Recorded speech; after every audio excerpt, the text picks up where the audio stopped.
hell off. We should be live. And dude, my voice is like real deep. Real. Right. I could. You're listening to the Okayest Hunter podcast, coming to you from Oconomowoc, Wisconsin. That's nice. I should lose my voice more often. You got to record an intro quick. Today we're talking with bear archery. It's going to be a great episode. Mr. Laryngitis over here. How'd you get so good at podcasting? I got laryngitis. Oh man, here it is. Let's rip this potato chip. This is the Okayest Hunter podcast. Jeez. Cheers. Never pass Cheers, on buddy. $100 because that's just meat in the freezer. It's your tag. You hunt how you want. This is Okayest Hunter. We're very green today. Very earthy. Yeah. Getting in touch with the earth. Dude, No, you got to do the voice the whole episode. listen No, here. you'll burn your voice out. No, actually, it feels good to go an octave lower. I'm a baritone anyway. A baritone? Yeah, there we go. I see what you're That's doing. playing I see what words. you're Yeah. doing. My bow is a baritone. It's very deep.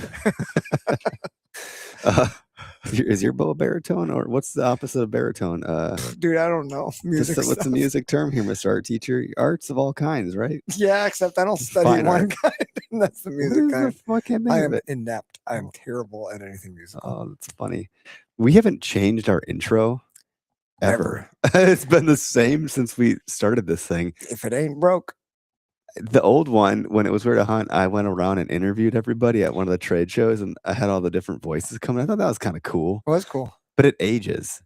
Oh, yeah. Some of those people aren't around; they're different. Things have changed. Like it. This has been the same. We haven't changed shit. And Consistency. I think that's a good thing. I think if you listen to this every week and you hear that, is that exciting to you as a listener? Like, as you get your coffee ready, you got these lazy bastards who never change their intro around I just again. don't even want to. It's pretty, but you do. If you think about the things you listen to, do you have a morning routine?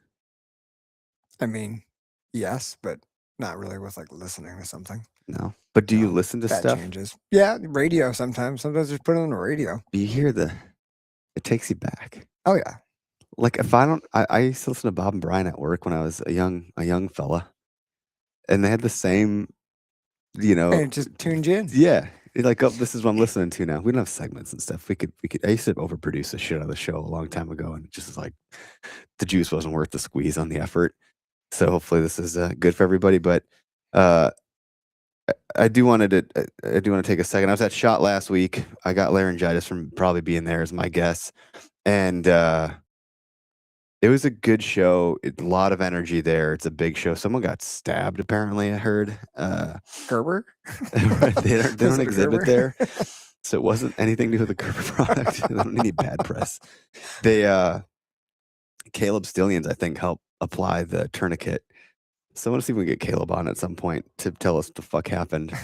I think that'll be interesting. There's some good brands there. It's just good. It's like a family reunion, much like ATA. It's just very much more overwhelming. I had some things I was going to talk about. There's some new category. They have like all this new stuff on display like they do at ATA. And one of the things was this face mask. Oh, I saw you posted that. Yeah, I mean, like I didn't actually go. I have talked to those people. Is it they're- a scent face yeah, mask? it prevents your breath from getting out, so the deer doesn't smell your breath. Does it work because better than camouflage, though? Is that a 'Cause thing? Can anything work better than camouflage? I talked to those guys as a marketer, and I was kind of like pretty apprehensive.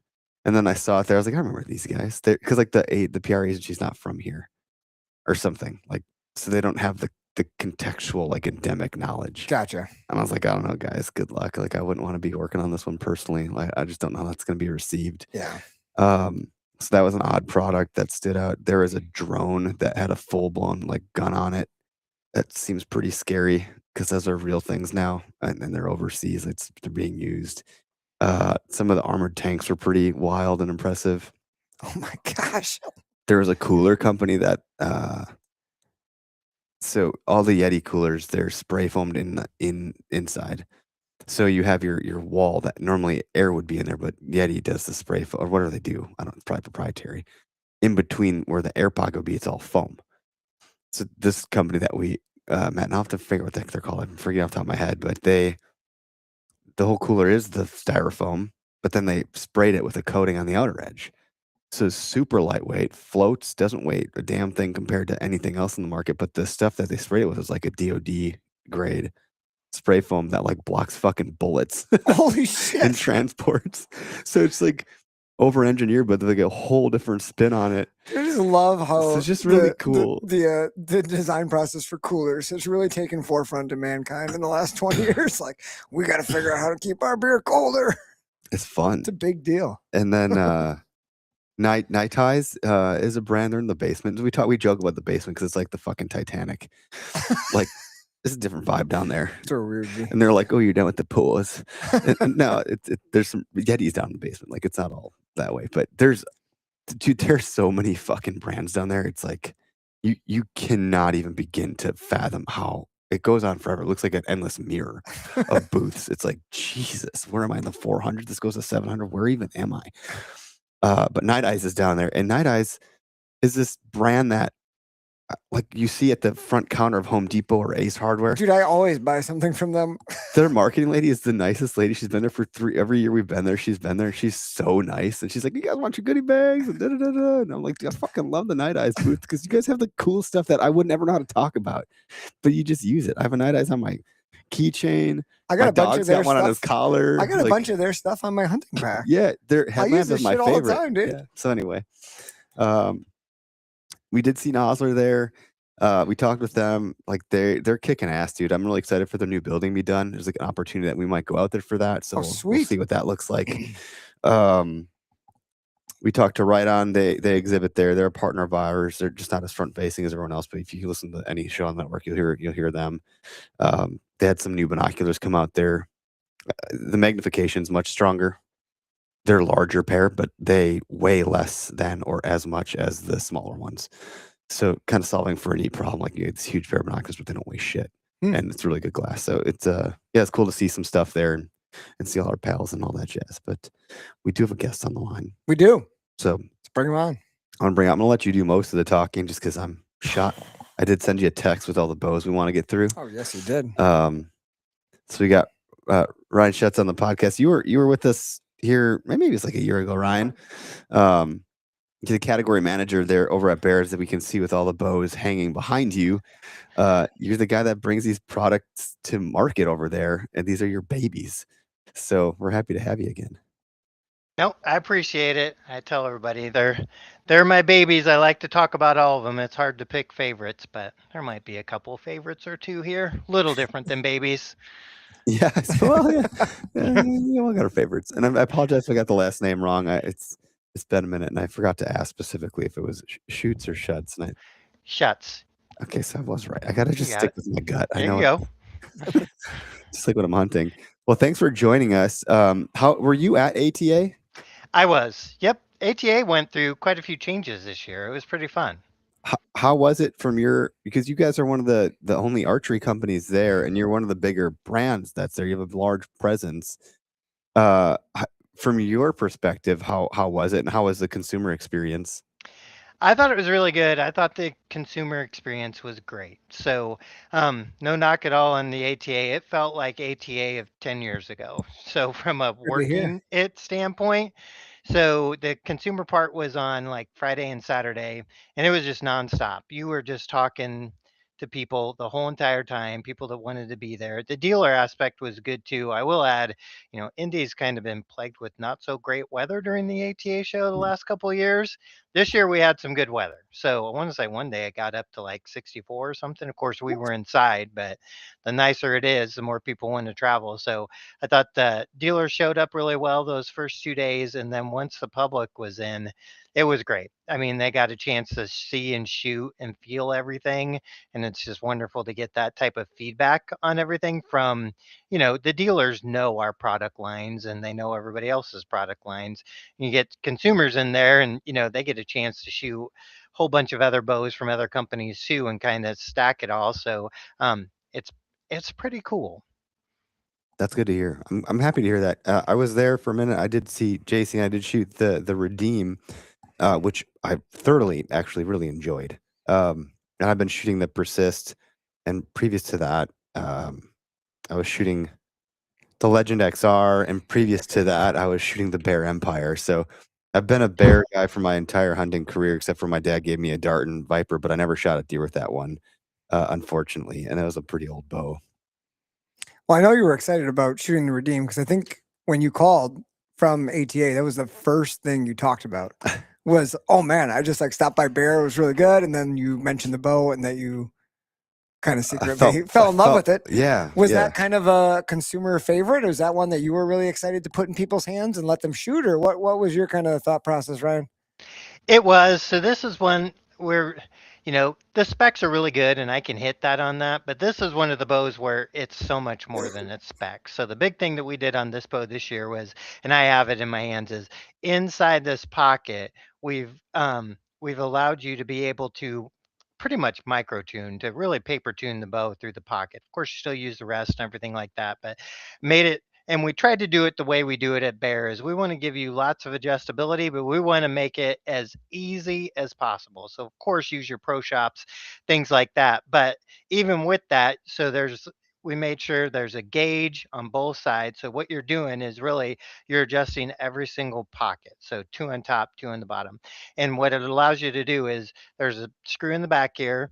So you're able to move this up or down, and there's a gauge that tells you where it's set at on both sides. So of course in the manual, I mean, if you're tearing left, tells you how to adjust it to get it to tear right, etc. But it's one of those things we've kind of hit it too. So aesthetically, you wouldn't even know if it was there if I didn't tell you it was there. But what we tried to do inside this too is anytime, you can make something tune better, you could maybe potentially have it tune worse, and we don't ever want you to have a bad experience with our product. So we've got stops in there, so even if it was completely out of tune, it still wouldn't be that poor. So we made sure to kind of make it so you could only make it better, if you know what I mean. So we were really excited to see how that went over. And then this is also a brand new cam, EKO2 cam. We wanted to pair a new cam with that that technology. We call it QPC technology, so quad pocket control technology. So we wanted to really give everything new there too. There's some new enhancements to the riser, but the shooting experience you're really going to feel on the cams. Yeah, and I'm sure you'll talk a little bit more about the cams, but that quad pocket technology you're talking about, that's not really something I've heard from any other companies. Are there other brands that are allowing you to adjust the front and back end of your pocket to like paper tune, or is that kind of new for Bear? So it's definitely new for Bear. It's new-ish. I would say you've started to see some different companies really in the pocket. Some have done it in the cam for a while, and then now people are migrating into the pocket. There's a few different companies. We all do it just, you know how that works. We all do it just a little bit different.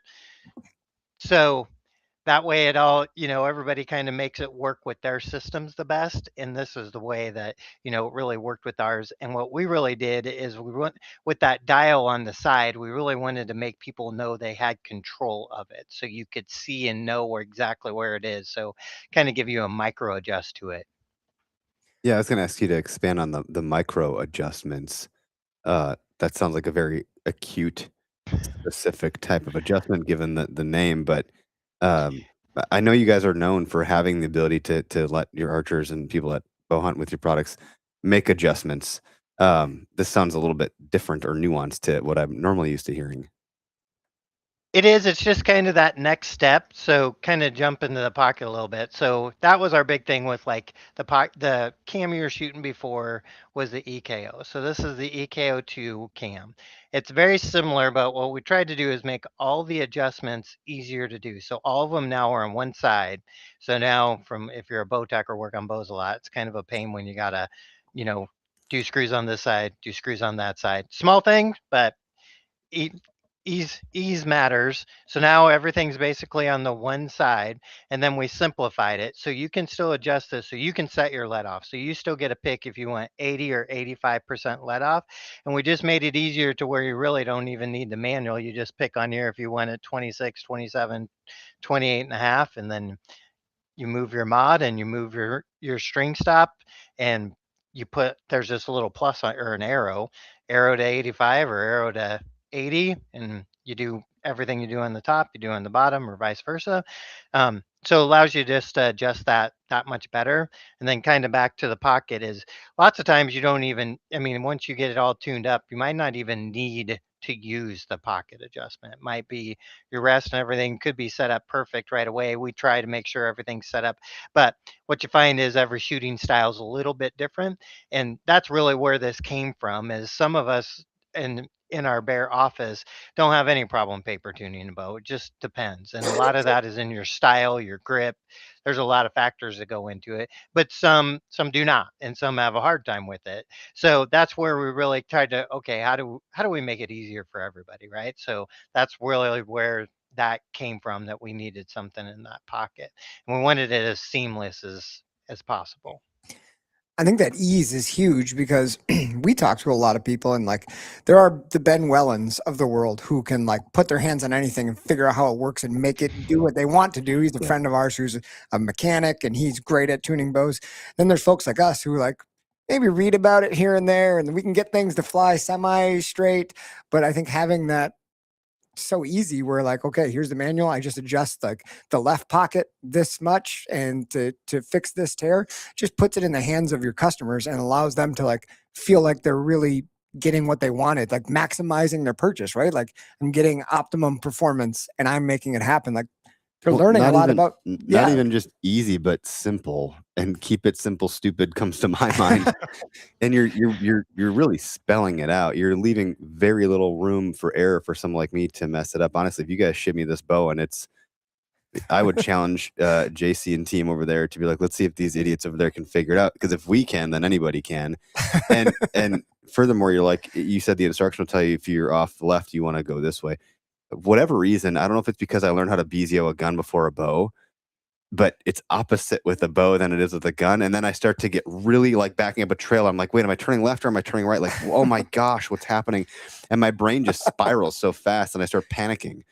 And then I'm like, which way did I go? Oh my gosh. So having some of these things just spelled out for me in plain sight, I think would help someone like me not overthink it so darn much. And I'm excited to see it and to experience it because it does sound like it's going to be a lot easier for folks.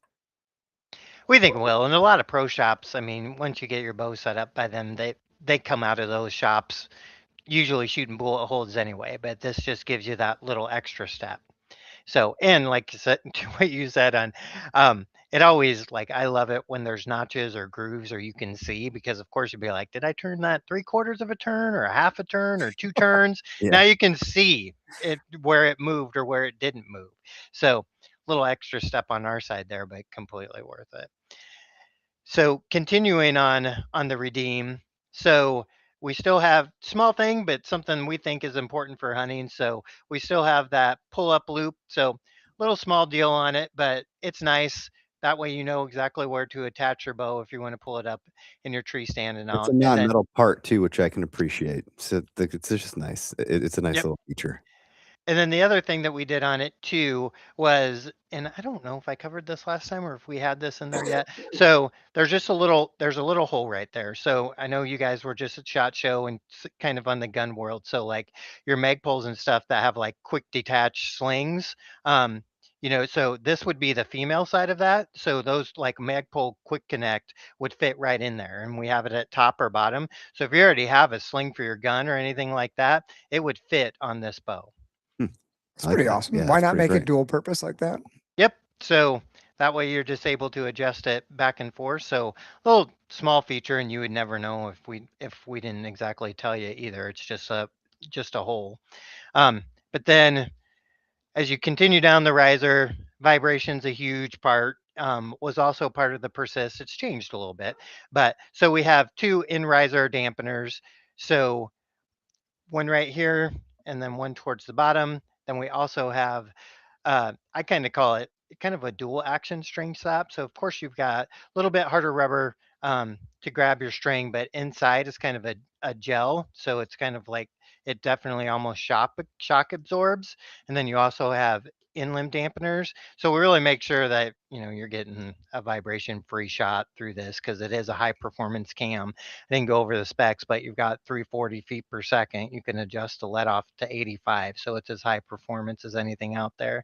Then a little small thing, kind of like what we did with the Pocket, but we actually put a level into the bow too. So of course, as you're setting up your sight and like second, third axis, all that, there's right ways to level your bow and tools to do that. But this just allows you one more way to do that, a little bit simpler already on the bow. So should help with that accuracy when you're trying to dial in that sight. As a product dev guy here, thinking through the things that are going to make these bows better, the incremental improvements. If we think about the Persist and now the Redeem, like it's all very iterative. Like you didn't have it on that one, but you have it on this one. Like, is it difficult to continue to raise that bar of like fine tuning these improvements in an incremental way? That I hope I'm making sense with what I'm trying to ask. It just feels like quite the challenge, and it seems like one that you're fit for and enjoy. I just don't know how you stumble onto these things with like, oh, well, we can do this. Like it's a constant learning, right? It is a constant learning. I think we're very blessed. We have, of course, we're end users, so we're not just like we're building this stuff for everybody. So the feedback that we get is exactly what we're looking. I mean, we're always looking for feedback, but we're using it too. So, when you're out there, I wish I could say I just sit in the tree stand and think about what deer's going to come by and stuff like that, but I'd be lying to you. Half the time I'm like, I wonder why we put that there. I wonder if I should adjusted that. Is that really the best thing that we could have done there? So you're always kind of Like an artist almost, critiquing his own yeah, work. Yes, for that's sure. exactly right. Sometimes it takes the fun out of it, but it's all right. There, you figure it out, right? So it's small things like that on could we do that or not? But I don't know that you get that if you're not a user. Now you also just shooting. I mean, you get those things too with vibration and stuff, and of course testing and things like that. But we're always kind of looking at that, and then sometimes, I like to think of it like vehicles, right? Sometimes first year of a new motor or something isn't great, but then the next year's down the road, you just always trying to make it better. And bows are somewhat that too. There's always something that's a little bit different trend, or I mean, I say this all the time is I have job security because if any of us could make one perfect bow, we'd be out of business, but there's not one perfect. Everybody wants something different. So Does some of this stuff come from the manufacturing floor with like the machining equipment and hey, we got this machine, now we have this capability. So you talk about year one of a motor, like now we have this form, we've made it now we're tighter, but you're kind of like starting from not square one. You're like, you know, I think about prestiging in the game Call of Duty. Like we've prestiged 5 times. So we're at level one, but we have 5 years of experience rolling into this one. We're at a much stronger starting point than just starting at like literally level one. Is some of that part of that iterative process too? 100%. So sometimes, yes. So there's constant communication on, what we want to do, like from an engineering standpoint versus how do we manufacture it, and then also sometimes, they come up with ideas on, what if we made this, this installation could be easier. So it's constant like that. I'd say that's one of the, I mean, things that we're constantly trying to make it better, right? So it's not just coming up with a concept and idea. You have to be able to manufacture it. If you can't do that right, no one's going to be happy. So Yeah. I think it's pretty constant. And bears, I mean, what it was just 90 years. What are we at 93 years now? So company's been around a little bit and manufactured compound bows for a long time, a big part of that. I'm curious, Ryan, being, such a hands-on part of designing and putting this bow together as your flagship, you probably had your own ideas about what, were going to be the best points of it or what people are going to love. The feedback you got from consumers so far and putting it in hands that people have shot, what have you heard? What did people like or mention or talk about? So the Pocket, of course, gets a huge amount. I mean, everybody loves it. If you're a bow tech guy, so really getting into it, you love the Pocket. It just makes it so much easier for them to do their jobs accurately with the adjustments in the Pocket. As for the shoot and feel, I think simplifying this cam, and then you'd mentioned before, I didn't talk about it too much, but the riser is of course redesigned. So it's a little bit lighter. It's just little bit sleeker. Just it feels just that much better than a Persist, in my opinion. I'm also a shorter axle to axle guy. Again, everybody has their own thing, right? So this is a 30-inch axle to axle. I'm a shorter draw archer, so I don't mind a shorter axle to axle.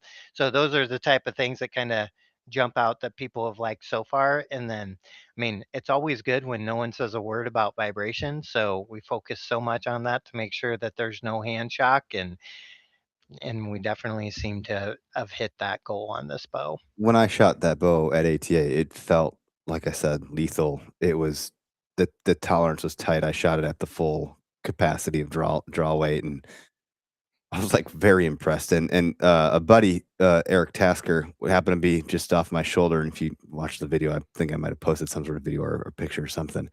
Um, he was telling me, he's like, "Dude, that was I didn't even hear the thing at all." And I know it's not even it ATA isn't shot. It wasn't that loud there on a non-consumer day. It was Yeah, they're You different. would have been able to hear you know, it it if it was was going boom. it was quiet, and, And those yeah, aren't usually fully set up at ATA either. I mean, we have rests and a few things on yeah. them, but not a hunting rig by any means. No, certainly not, and I didn't have the release that I like to like everything so even knowing that it wasn't fully set up, I didn't have it's a very stubby release, so it felt a little awkward for me for that, but given the awkwardness of not having it be for me yet, it still felt like I had a lot of confidence at Like it full was draw. for you. I was like, I wanna spend some time with this one.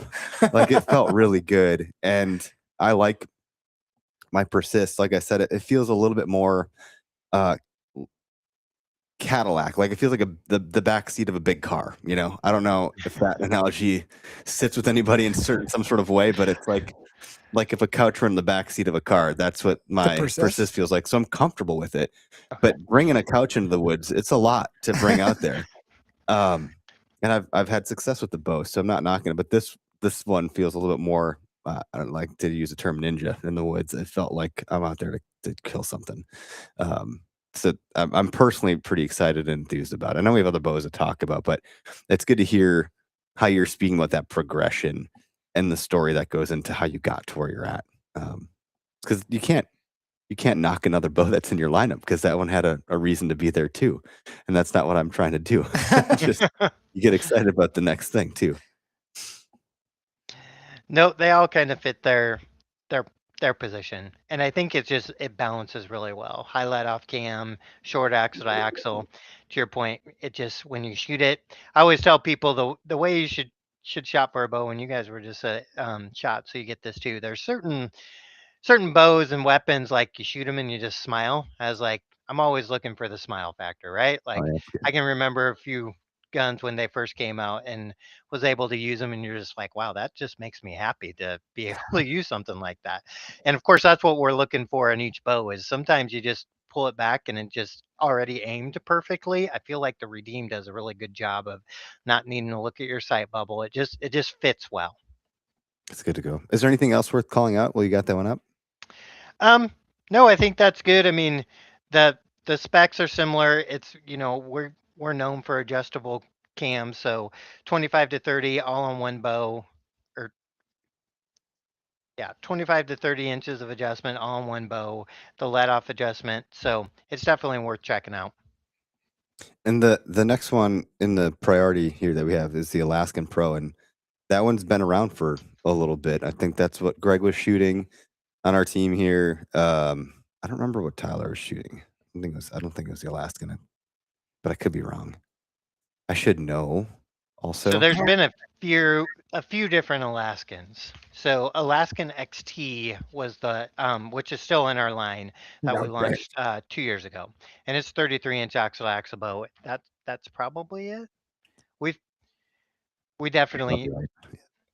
the Alaskan, and then like the whitetail are kind of original Fred Bear names that we try to make sure that we're keeping in the line and try to pump quite a bit of value into those.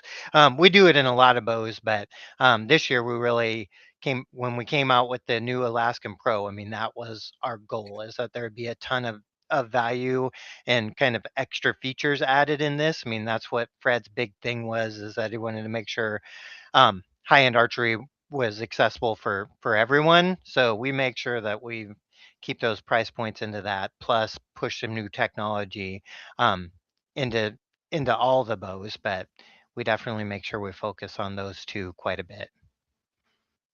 It's good to go. No, yeah. And so, yeah, if you want to dive into the Okay. Pro, that'd be great. So on the Alaskan Pro, really just to give you guys an Ooh, idea. Is that Sorry about that. is that That Hunger was, Games? yes, that Nice. was All my right, go ahead. ringtone, and I even have it on sign out. So it That's might have okay. been a We're not judging. yeah. So no, the Hunger Games helped anybody in the archery land, Right. so it'll be my That's a good ringtone point. for a while. I have to credit that movie for quite a bit of success. So I mean, just good product, but other things too. It sure made archery It popular. helps that Jennifer Lawrence was, played a big role. I'm a fan.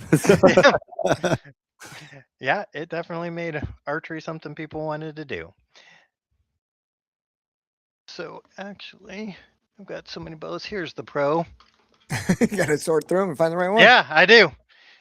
So skipping ahead. So on the Pro, what we tried to do was, so I just said before, we just came out with the new EKO2 cam. So we put that on the Redeem. So our flagship, our the best bow. And then we also put that on the Alaskan Pro right off the get-go. So that adds a ton of value. So that gives this bow a speed of 339 feet per second. It's a longer axle to axle, which a lot of people prefer, just depends on the stability of the shot you're looking for, and then also your draw length. So 33 inches axle to axle. This cam on this bow is adjustable from 25.5 to 30.5.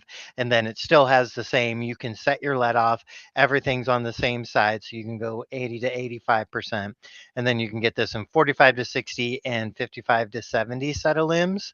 But so what we really added to this bow was really tried to put some flagship quality items on this next price point. So it gets the EKO2 cams, it's getting in-limb dampeners, in-riser dampeners, and they're a little bit different. So we put a little stiffer one on the top, and then our one that our counterbalanced weight one towards the bottom, and then also our better string stop. So you get the gel with the rubber, and then we also put a little rubber, just a little bit of a little rubber notch on here. So just in case, this is a capture rest on this one in the RTH package, but if you're using a drop way, anything like that, we're always, we're a hunting first company. So we're always thinking about hunting, making sure that you don't get any ding or, carbon or metal on your bow to where it would make any noise to alert an animal if you're out there, right? So just some small things like that.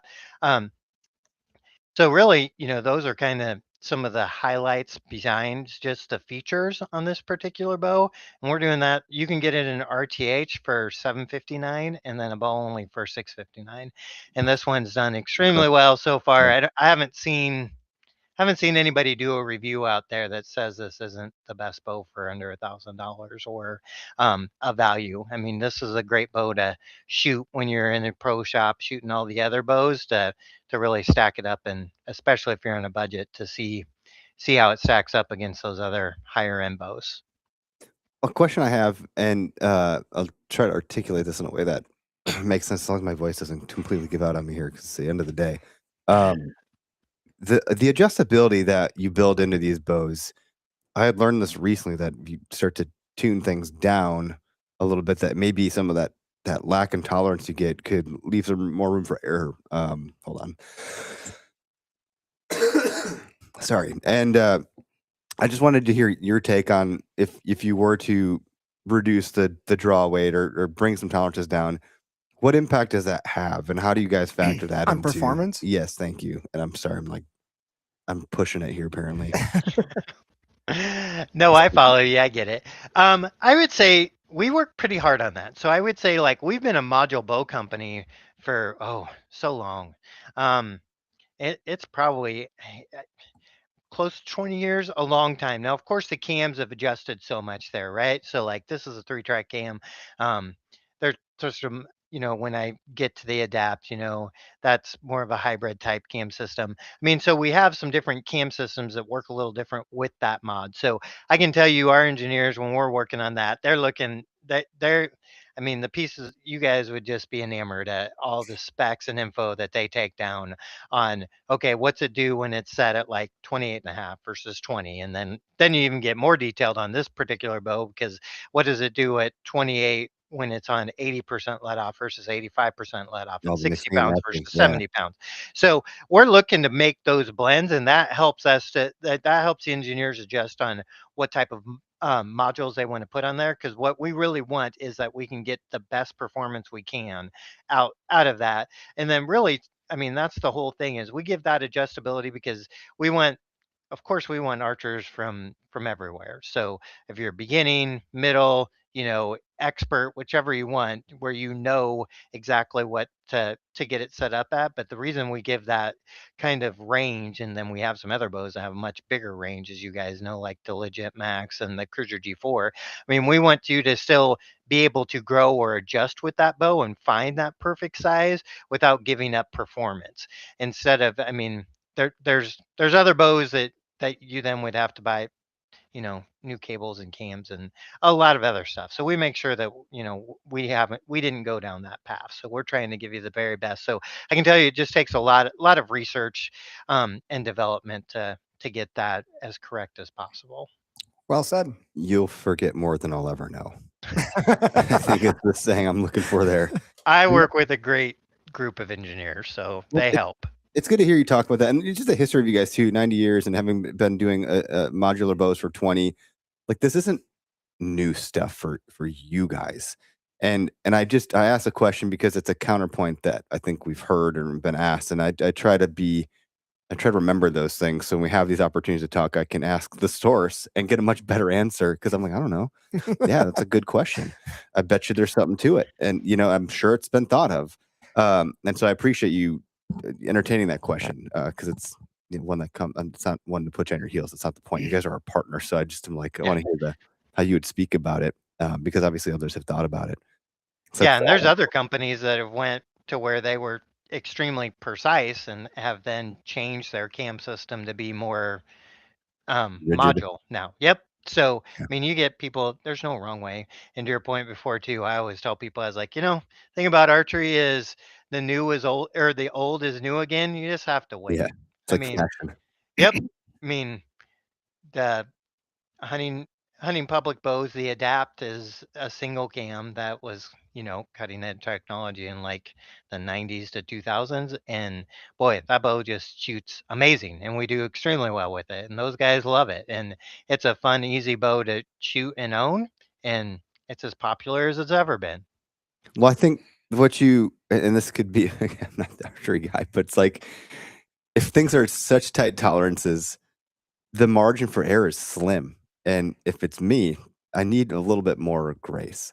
So that's one of the concerns I maybe have even about the Redeem, is like, ooh, is that going to punch above my own personal weight class a little bit? Am I going to like get my shit together to keep up with that bow?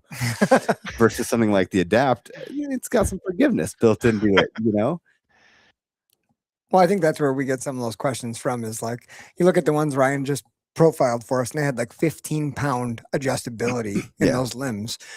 There's other bow companies that have, you got like a 5-pound window. Yep. The Right. year I hurt my shoulder, I needed to You spin needed it to down. be able to I spin it had down to. 12 pounds, 13 pounds to be able to shoot it, which that's what Bear's giving you, right? And that's not only with that, but a 5-inch window of freaking draw length adjustability. Yeah. So for like a growing, teen boy or girl archer, like, that's huge. Or even somebody who just is going to look to pass the bow down. That's where we get that huge difference. You guys are thinking of it all.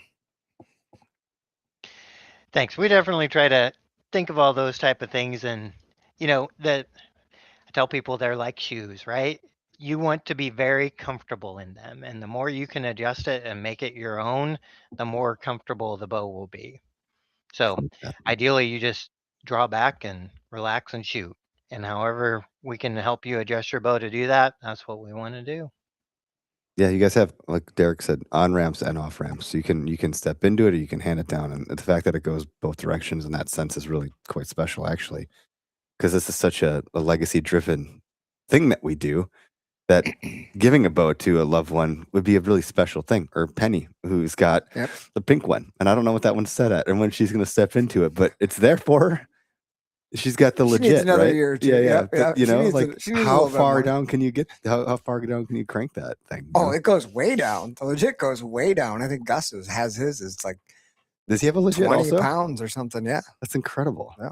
Yeah, might be depending the on your tour. draw length, like it'll go down to like 10. So, I mean, That's really cool for a kid to have a bow with that much juice. Yeah.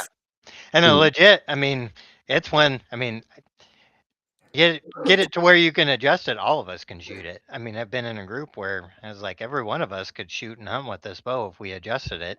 So one I'm of the things trading we for hear a bow lot, with like you legit. guys were talking about the trade show, like one of the things we hear the most is my first bow was a bear. And we want that. We want all your bows to be a bear. But I think because of that adjustment, we get that a lot because it's just easy to fit to people. Yeah, you guys get to remain a very romantic brand in the hunting community because of Fred Bear, but also because of the fact that you can be the entry point for everybody. And whether or not people decide to stay or they graduate or they come back or whatever, you're always the first true love, and you never forget your first true love. I think you guys are it for the entire industry. You're like you're the first love of the industry. I love that analogy. Maybe we should get rid of those other loves. You can just stay with bear. Yeah, Dump them. you know. That's great. So the Alaskan Pro, it's got a lot of flagship componentry brought into it, but at a price point that's really favorable. I think next in the line we got the Resilient that we were looking to talk about. It is, and it goes really well with the theme of what we were just talking about there. So what we wanted to do with this bow was, so specifically we wanted to give some higher performance to us archers that have shorter draw lengths, and by us archers I'm including myself in it. So Got this guy I'm here too. T-Rex so, over here. yep. So this is a great bow for that. So when we were developing the EKO2 cam, we're like, all right, how do we, back to what you're talking about with the mods in a way, we're like, let's make one that's optimized for shorter draw. So we optimized this particular bow. So the Resilient at still adjustable from 23 and a half to 28 inches on this cam. So it tops out though at 28. And what that's going to do, back to where you were asking about kind of the module, that still has a module, but this is going to give you more performance if you're in in that shorter kind of draw category. I would say there, it's 30 inches axle to axle, which again is a little bit shorter bow, but us guys with some shorter draw lengths, it still fits really well. 30 inches, if you had a 32-inch draw length, that might be a little bit of a mismatch. But 6-inch brace height, your speed you're getting on this is 320. And for shorter draws, I think most of us know, those advertised IBO speeds at, 29 inches and specific arrow size and stuff like that, we don't have the power stroke to get there. But this cam being optimized shorter, you're going to get, really a lot more bang for your buck if you're trying to get a little bit more speed, especially if you want to shoot a heavier arrow. Still though, on the EKO 2 cam, everything's adjustable on the one side. You still get the 80 or 80% let off. And then you get in limb dampeners, in riser dampeners, top and bottom. And this one's just available in our RTH package. So comes with a biscuit, 4-pin sight. It's all ready to go. Stabilizer and quiver, everything you need for $6.99. And ideally, of course, where we're kind of carving out what we want on this bow would be that, if you're a shorter draw, I would argue you should try this one just to see it. The speeds that you still get without having to get up, like lots of times, you'll go to like lighter arrows or things like that. You don't have to give up anything. So I can tell you with my shorter draw, I've shot this one quite a bit. So everybody kind of has their preference, but what we really wanted to do was kind of answer that group. Well, we appreciate it because I mean, you know the drill, Ryan. Like when you're looking to like get penetration on any game animal and you have a short draw, like you already said it, but those IBO speeds that everybody touts and is on the big, front center of the magazine, advertisement, we're never getting close to that when you're dropping your draw down 4 inches, 5 inches below what IBO standards is. So like, I've messed with everything like arrow weight, tip weight, different, like trying to maximize it. I just want to kill that deer as quickly, as efficiently as possible. So I think it's badass that you guys engineered this with that in mind for that shorter turnaround. Still give us guys with the T-Rex arms some power. So thank you on behalf of all the short draw folks. That's awesome. No, I appreciate it. That just goes to show, like, a lot of the bows I went over, like, they're not. Some of those I can't even shoot because they're longer draw than I am. Still shoot them, but this one definitely fits the bill, and it's at a really good price point too. So, it's doing well. And then the ready to hunts, which I haven't talked too much about the other ones because you can get them in bow only. Um, and then the Alaskan Pro, you can get bow only, pick out your own stuff, or RTH, which there's a ton of value in the RTH. And then the Redeem is just bow only, but this one's just RTH. So a lot of value built in there, and then you can adjust from there. Awesome. I dig it. And then the next bow I'd planned to talk about It's was pristine, right? Yep, it's a pristine, and it's fairly similar. So what we did there is, so we had a ladies bow in the line for quite a while. It was called the Prowess, and it did well. It just we really wanted to do an update, and so much so we're just like, let's just build a whole new bow. So what we did there, which the Resilient is in that realm too, but what we did here is that was the Resilient's 30-inch bow, axle to axle. The Pristine is a 29-inch axle to axle. It's also a little bit lighter mass weight. So it's a thinner riser, so you're saving some weight there, but you don't get like the IMS rest mount or the Picatinny for your sight. You do get that on the Resilient. So I mean, there's trade-offs both ways. So when you want it lighter, you're giving up some features for us to get it there. You still get it in RTH.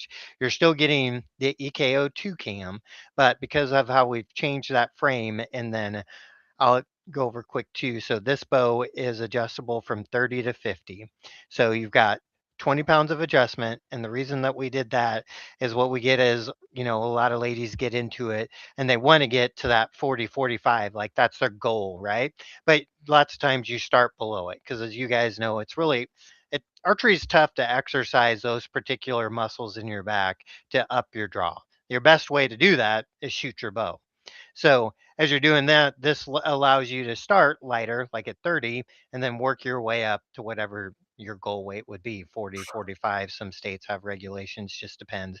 But this one goes from 24 to 28 and a half and 80% let off on it as well. So kind of going back and forth. So the the Pristine, if you're really after something with a lot of, less mass weight and you don't want a draw length over 50, it's the way to go. On the Resilient, I should have mentioned this one does have 20 pounds of adjustment too on each set of limbs, which is a little unique for us. So you can get limbs that'll go 30 to 50 or 50 to 70. Again, this is kind of designed where I know I went back to what you try to do to get speed when you're short draw. Like I'm pulling 70 plus as much as I can get because I'm trying to get all the feet per second I can out of that, right? So now this cam allows you to maybe back that off a little bit if you want, because it is a fast cam. But you can still go 50 to 70 if you know you don't need to work your way up, right? Or you can go 30 to 50 if you're a smaller draw and just like the stability of a little bit heavier bow. So really quite a bit of focus on those draw lengths this year in our line. It's huge. I like that, just machining in a lighter riser for the folks who are going to be shooting a little bit lighter poundages, like that legit that we talked about that both of my kids have won. That's not a youth bow per se, so they're still a little heavy. Like they're heavier than a youth bow for sure, because like Joel's shooting one. So like right now, that's the issue, is like Gus can launch a couple arrows. He's like, "Damn, my arm's tired." And I'm like, yeah. Like that's not a little kid bow. So like getting that organized and sorted out for the folks who are going to be starting in that 20 to 30 pound range and hopefully working their way up to a deer hunting weight. That's the best way you can. It's gonna. You said it before, Ryan. Is like the best way to get good at archery is just put the bow in your hand and have fun shooting. Well, the other thing too, that's how they're going to have fun, is being comfortable. If you're aging out of this stuff a little bit, and I know anyone that's aging out with the ability to draw back a a compound bow, they are gonna like do that until their shoulder pops out because they don't want to shoot a crossbow. Those folks have a particular stigma against crossbows because of the generation they grew up with or in, and what those mean. I don't really care as much. I'm like, tell my kids, put me in a nursing home, give me a crossbow. I don't really care. I don't have pride. But to know that you can drop things down too, it's a big Yeah. deal. They're gonna keep you in the game a little bit longer, or through injuries and things like that as well. No, you're right. And people ask all the time, what smooth cams do you offer? Because they are kind of fighting going into the crossbow, right? At the ATA show where I talked about that customer day, I mean, there was a lot of that where we'd have them shoot like the single cam again. It's super smooth, right? So if you're fighting that, we have some single cam options, and I would say some dual cam options that are a lot smoother out there to where you don't get that pain. And back to the weight, you can set it. I mean, you can buy a 70-pound one and adjust it 15 pounds under if you want, or even less, and still be very shootable.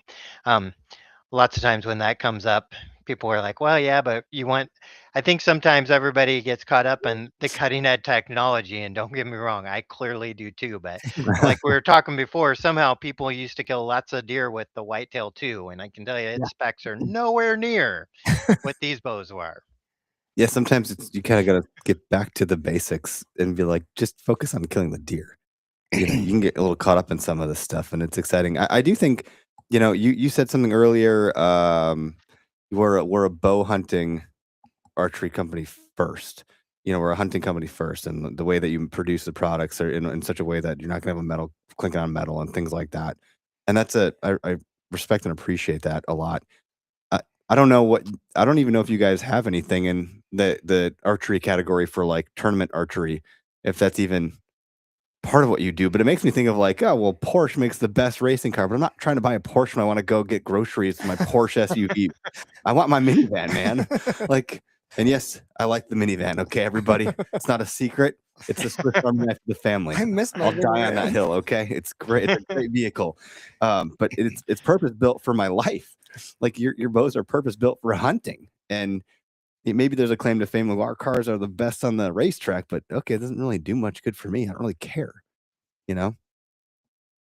Yeah, I mean, we haven't really been in the target market in a while. I mean, not saying that we would or wouldn't, but I mean, really right now, we just do hunting bows where other companies kind of do a little bit of both. So we're always kind of thinking that specific way. I mean, just been the recipe that's worked for us. And I agree with you on the minivan. I didn't want to get one at all. And then once you get one, you're like, wow, Why this was I made my so life a reluctant? lot Yeah. easier. They're great. Yeah, they're Yeah, great. And man. you know what? Here's another point about the minivan. Well, I'm on my little soapbox.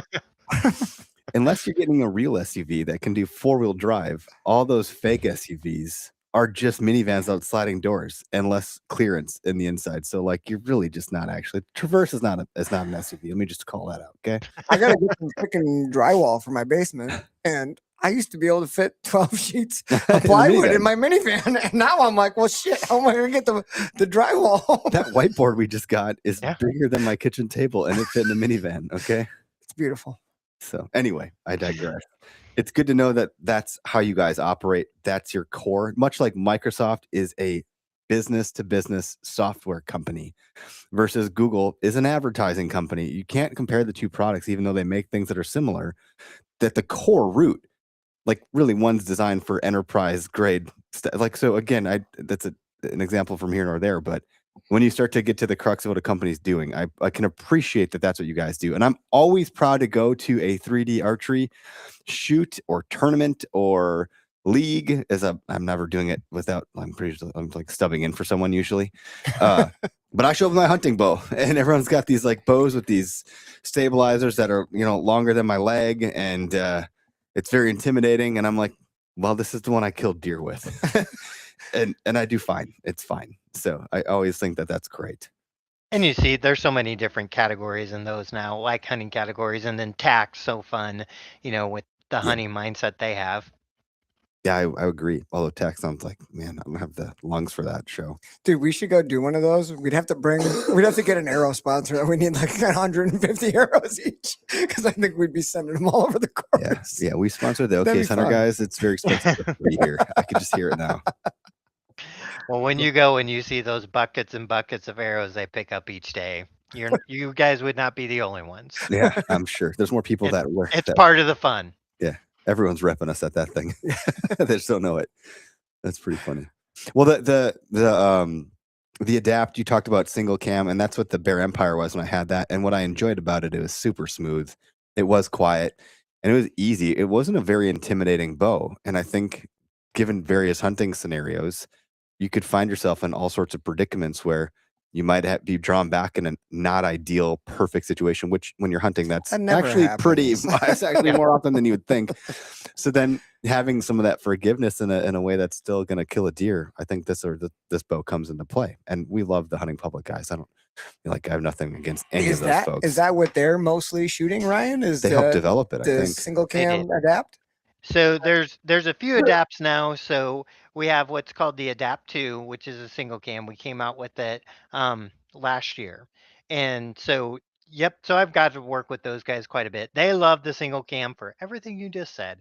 When they first launched like the original Adapt, they did a wonderful video and just like a little contest with themselves, and they're like peeking around corners and shooting off their knees and shooting on their butt and all the ways that those guys just spot and stock and do some fun things like that. So single cam's great for that. Now, on the Adapt 2, it's still a single cam, 31-inch axle to axle, so still really maneuverable and easy to get around. A lot of adjustment in that too. So I mean that bow goes 24 to 31 inches. Oh my So single cam's got a lot of adjustment in it.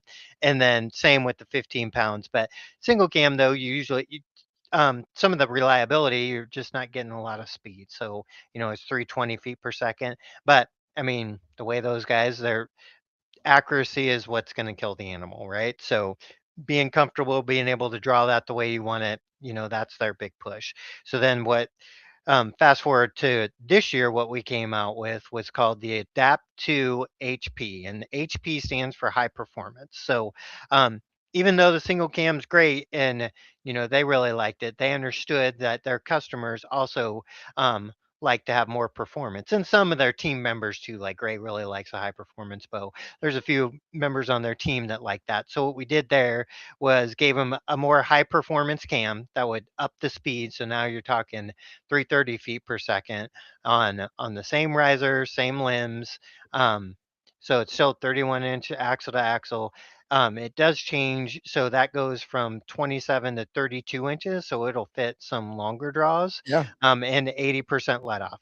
So you're still getting really good specs on it, but you're just getting that next level of performance, so to say. So just a little bit more in the cams, and it's done extremely well. And what's fun with those guys too, they do a package we just call it the plus. And when you do a plus package, I mean you're getting an upgraded sight, which is like our duo sight, and then you're getting a Hitman stabilizer. So you're really getting the accessories out of the box that almost all those guys are using. So, and they had a lot of input in that. So it's fun. I mean, those guys hunt hard. So, they have a lot of good input on the equipment. I think it's interesting how you described that, Greg not only likes a high output bow, a high performance bow, so he's, maybe shooting the double cam, but just being a THP nerd, like loving all their videos, just like I'm sure all of our listeners do. I mean, they have it to fit their hunting styles. I mean, Zach and most of those guys are in the timber, sneaking up, Yeah. hoping these deer crawl into their laps. So the frontal shot at 8 yards with a heavy broadhead is going to do the trick on a single cam. Where Greg is hunting out west more, he's in Nebraska or South Dakota, and Taking some pokes. he's got a little bit further shot to make. So that 40-yard shot now becomes more feasible. So I think it's great that you guys are offering these packages that are just slightly different, but catered to how people hunt. And you're a hunting company, as Eric mentioned, that's giving people those small little adjustments to be able to control how they're doing what they're doing and what they're doing it with the right tool. And like you said, it being a shoe, it's got to be comfortable. And I think comfortability breeds confidence in a way Absolutely. it can override specs any day of the week. Yeah, and I think that solo cam to many people do. I mean, it's just solid. It rolls over. It just feels like you've, no play in it. And I think some people like that. I mean, you when you go to draw back on a deer, you got enough working against you with your nerves. There's enough going on. The Yeah. last thing to worry about is like letting one fling on accident because it slipped over. Like, you know what I mean? Like, geez. I don't know if that has that happened. I mean, what kind of stories do you guys get back in from consumers? Like, obviously that wouldn't be your fault, but I'm sure stories come attached to some of these things that may be user error. Yeah, you'd be surprised on what we get I playing don't know that for I would in be. the I'd love to equipment hear side. one of these surprises. I'm sure. How they're- many yeah. were signed to Eric Clark? Not speaking from experience here. I don't recommend taking your bow at full draw and bringing it over your bridge or your saddle. I also don't recommend clipping your release onto your D loop through Under your saddle. yeah. Because I did that this year. Through your saddle or under your bridge. I had I had my bridge. Yeah, so not through my saddle, but through my bridge. I was watching the buck come in, bumping does, Rookie move, and I Derek. put it on, and I went to draw it. I was like, "Oh my god, you idiot!" Quick, take it off, throw it back on. Yeah. Oh. Oh, it's crazy. Yeah, we've all ever so like having everything in your favor as much as you can to take out some of the stressors that would stack on top that you shouldn't have to worry about some of those other things. I think you guys got a good setup over there for sure. And obviously we're fans. Yeah, and what we did with the Adapt, I mean, there's so many models out there right now, and that's what we're just trying to do is, you know, go to your pro shop, go to your big retailer, shoot them all, and find the one that fits best for you, right? I mean, it's hard just to read the specs and know if that's what you want. Once you start to pull it back in the way it feels, we all have our personal preference, and what we're trying to do is just make bows that will work for almost everyone's personal preference. Yeah, and you guys, and there's more than we talked about. Like you have the Yes. the shootout and the Frontier that are price point bows. The Persist is still kicking. You said you got the Persist 33. I mean, happy to have you kind of bring up the caboose and anything else that we felt you had some room for spotlight here on the show. Yeah, I mean, usually, I tend to highlight the new bows, but yeah, we still there's still the Redeem that we went over, the Persist 33, the Whitetail INT, Legend 30. I mean, we're still have a ton of models out there that really like the Alaskan XT. I mean, so if you're looking for a 33-inch bow, we do the legit in a few different ways now too with the standard RTH, but then plus, so if you're looking for some upgraded accessories with the value added to it, we offer that. And then we talked about it a little bit, but especially when you're getting youth into it, we've kind of have the Royale, the Cruiser G4, and the legit Max. I mean, we feel that's a strong lineup, especially, if you're getting younger kids. Back to what you were saying, I always tell it's hard to gauge, but balance is so important. So lots of times if you have somebody hold a bow or a child, it's really about that mass weight. So I've seen 10-year-old kids grab a legit Max and hold it like a grown man, and you're just like, wow, that fits you really well. And then I've seen also 10-year-old kids where we put it in the Royale, and they can't hold a legit Max at all, but they can hold a Royale really, really well. So I mean, that's why we do those different models, because I know I've said Fred Bear quite a bit on this talk, but like if you get a bad experience in really anything, and archery is the same, you don't enjoy it and you won't come back to it. And what we're trying to do is make sure that we have a product that, best foot forward. Like you're gonna enjoy it if you pick the right bow. And that's a two-stage thing. You get a bad experience in hunting, and you might not come back to it, but the precursor to that is archery. Yes. So you got to have one of these things right so that the next thing can go right, because there's so many things that can go sideways. You're just in the raw elements, and you're hunting with a weapon. There's a lot going on here, and you guys have thought of all of those things, and probably through customer stories, customer service, engineering, manufacturing, being in the industry forever. Like there's a lot that you guys have on your side. That there might be some other really great bow companies out there, and I'm sure there are, and there are. I'm not going to. We're never into putting anybody else down, but like when you have the history you guys have, that's really impressive. I think there's some of these companies that haven't been around for a decade yet, and they got all this chest pumping going on. It's like, hold on here. Like lifetime warranty, you haven't been here for 5 years yet. How do I know you're going to be here for another 5? All that kind of stuff. Yep, we like all the feedback. I mean, it helps us build better bows. Like to your point on customer service, like there for a while, like you would hear of bows derailing and stuff like that. I mean, that's why. I mean, you think about just about anything, there's a reason for it. So we have deeper cams because of it, and then making your cam not too deep, but deep enough. I mean, there's a lot of engineering that goes into everything on really all of the bows. Yeah, it's you guys do a good job, and we're lucky to have you guys working with us, goofballs over here. And I appreciate you taking the time out of your evening to come and talk about the bows and your babies. Did you say which one your favorite was? I know you kind of like deflected initially, but did you Oh did yeah, you allude yeah, to yeah. it? Let's hear it. I don't know if I said I do really like the Resilient. The Redeem, I mean the pocket's amazing on it, but I mean you guys will like this. I force myself to use a little bit of everything. So right now I'm planning to turkey hunt with the Adapt 2 and the Solo Cam, but I've found myself lately shooting the Resilient quite a bit more than I anticipated early. So we'll see Hmm. which one makes it to the turkey blind first. But That's where you're going Yeah, turkey keep us hunting. posted, man. Keep us posted. No, thanks again. And there weren't a whole bunch of comments that came through. It said, we're in January, so I'm sure that's a thing, but we'd be happy to have you guys on again as we get closer to season, whether that's turkey, and certainly, whitetail. It might be a good time to get back on come summertime when people are starting to pick those bows up, getting out of case, starting to shoot at targets in the backyard. And Closer to Foam Fest, our Yeah. archery event. yeah, we do an archery Oh, event yeah. at Horkin Marsh Archers in Horkin Marsh or Horkin, Wisconsin here. It's gonna be our 4th or 5th year doing that. And it's growing every year. But you guys have been great because you've donated bows to the people that participate in that event, and we've been able to give bows away to children and vets and all sorts of great people, and it's been pretty great. You come to an archery event and you win a bow, you feel pretty good. Oh yeah, and one of the Oh, fellas heck yeah. who was a friend of yours who had won a bow, and he wanted to set it up that day. Let's get it going. We set up, and he shot the a course that day. beautiful buck with it this From past this year. season. Yeah, Really beautiful 10-pointer.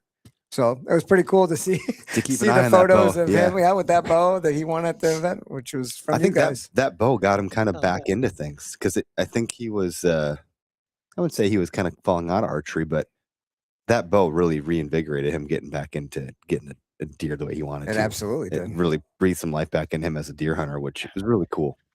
See, that speaks to the fun of it. Don't get me wrong, I love all the hunting aspect of with the bow and stuff, but I mean, it's clear I'm a tech product nerd. So sometimes that motivates you, right? Like nothing motivates me more to go out there than when I get to go on another hunt with something brand new. Oh yeah.